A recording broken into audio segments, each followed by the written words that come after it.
Good afternoon, y'all. This is Ned over myphilippinedreams.com. To really get the full experience of the Philippines, I'm a big believer in motorcycles and scooters.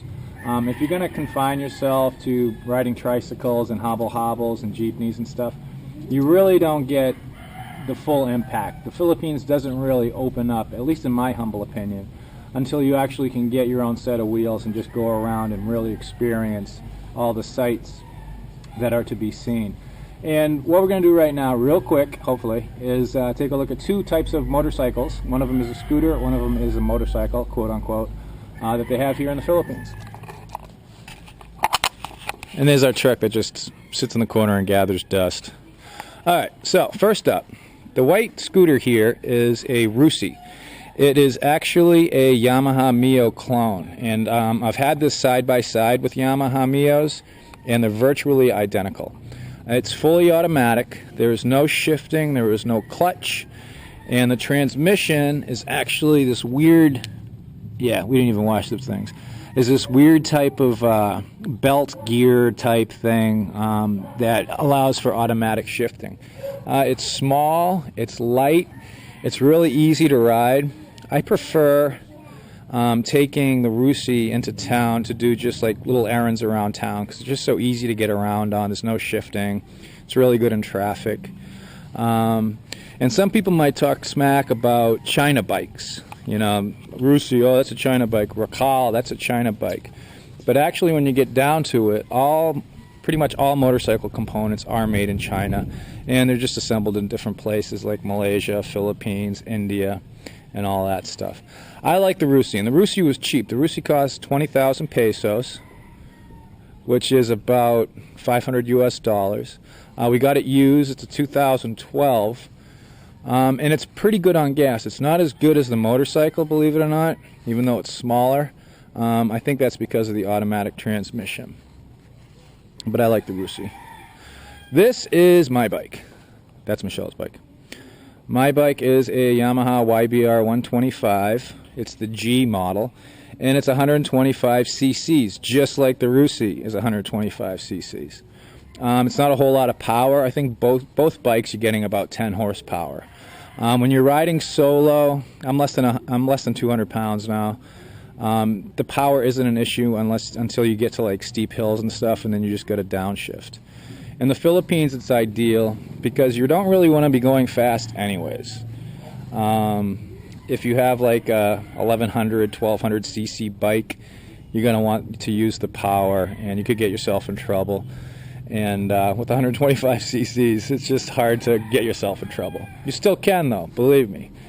I mean, you see accidents here all the time. Just saw a nasty one yesterday with two kids and an adult on a scooter as we were going to dinner. The Yamaha, again, all the components are basically done in China under Japanese specifications. There is a difference. It's according to Japanese factory specs. The Rusi's maybe a little bit looser on the specs. It's a 4-speed, and it's got and the thing about it that I like, and this is why I'm probably not going to go with the Rouser, is it has the heel shift. I really like having heel shift on a bike. This isn't a dirt bike, so you really don't need to worry about falling back and kicking back all that much. You basically just go in a straight line on these things. And the Rousers and some of the higher end bikes, they don't have heel shift, and you can't incorporate it because the linkage is buried deep inside, like right underneath the foot peg.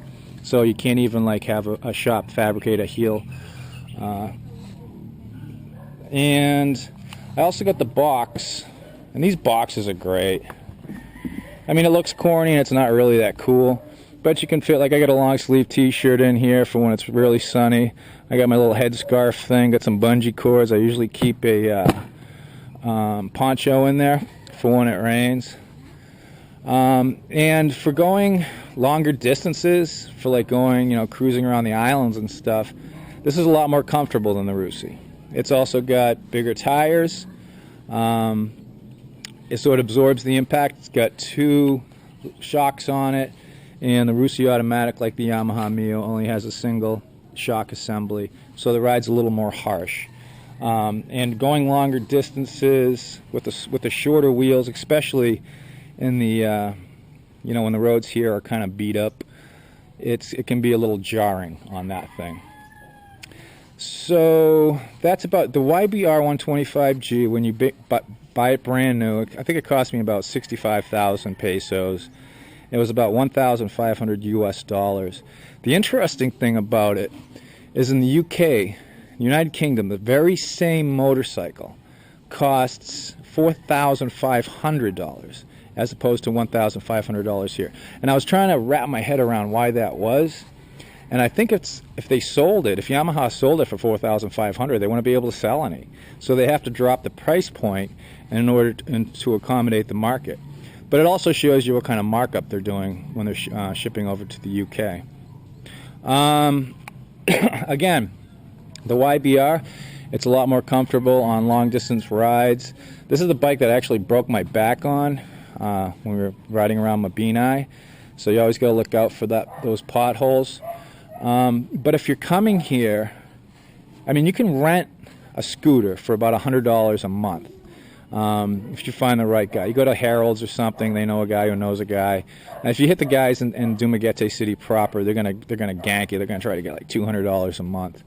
But if you're gonna be here for any amount of time, the Rusis are good bikes, in my humble opinion. They got a great repair shop. You see guys with Yamahas and Suzukis bringing their bikes there to get them repaired.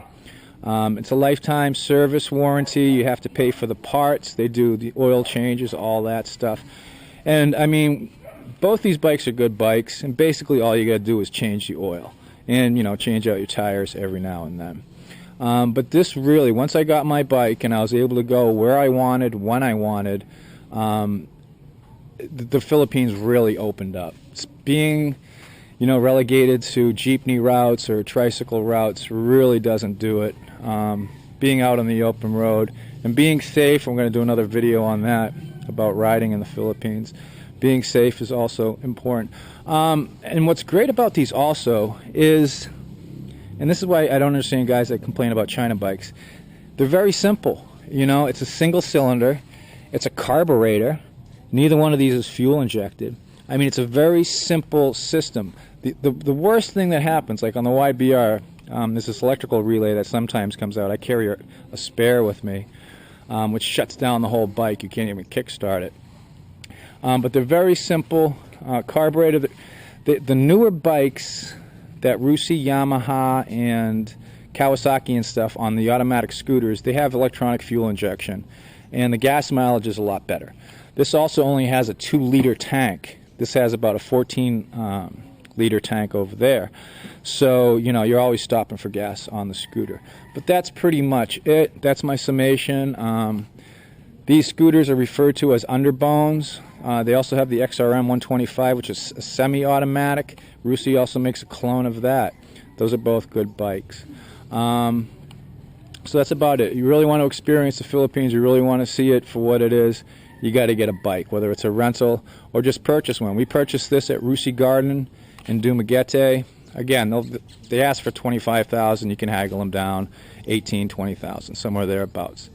That's about it. This is Ned over at My Philippine Dreams. See you next time. Oh, let's go see the kids.